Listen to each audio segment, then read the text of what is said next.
அரசு பள்ளி வளாகங்களில் விரைவில் ITI ஆரம்பிக்கப்படவிருக்கிறது. புதிய திட்டத்தை தமிழக அரசு செயல்படுத்தவிருக்கிறது. மேலும் விவரங்களை செய்தியாளர் சங்கரன் வழங்கிட கேட்கலாம். சங்கரன், வணக்கம். இந்த புதிய திட்டம் தொடர்பான முழு தகவலை சொல்லுங்க. வணக்கம் பிரியாவதனா.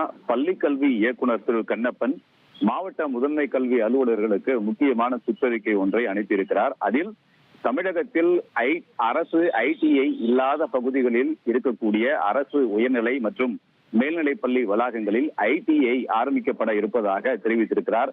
அரசு பள்ளி வளாகங்களில் ITI ஆரம்பிக்கப்படக்கூடிய திட்டம் என்பது இதுவே முதல் முறை என்பது குறிப்பிடத்தக்கது.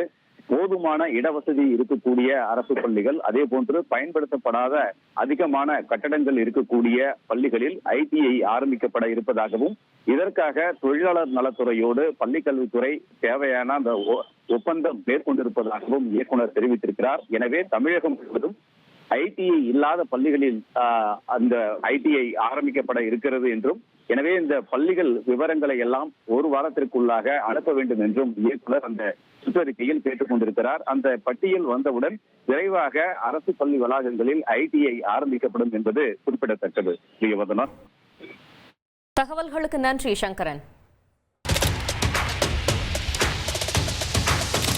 அதிமுக்கிய விவரங்களை அனைவருக்கும் புரிய வைக்கும் பாட்காஸ்ட். பொருளாதாரத்தை பல ட்ரில்லியன் ஆயுதங்களை கொள்முதல் செய்கிறது. சம்பவங்களை தேடி களத்திற்கே உங்களை அழைத்து செல்லும் ஸ்பாட்லைட்.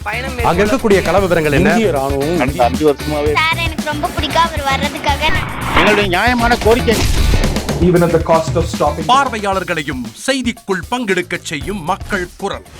50 ரூபாய் எங்களுக்கு தண்ணிக்கு ஒரு தீர்வே இல்லைங்க. 10 வருஷமா எங்களுக்கு சரியான ஒரு விடிவு கிடைக்கவில்லை. 60,000 ஏக்கருக்கு தான் கேட்கிறோம், பிச்சை கேட்கறாங்க.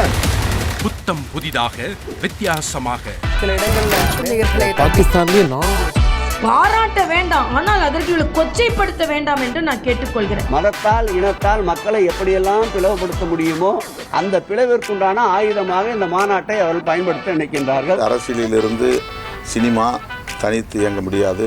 அனைத்தும் உங்களுக்காக. எப்போதும் இணைந்திருங்கள் தந்தி டிவியுடன்.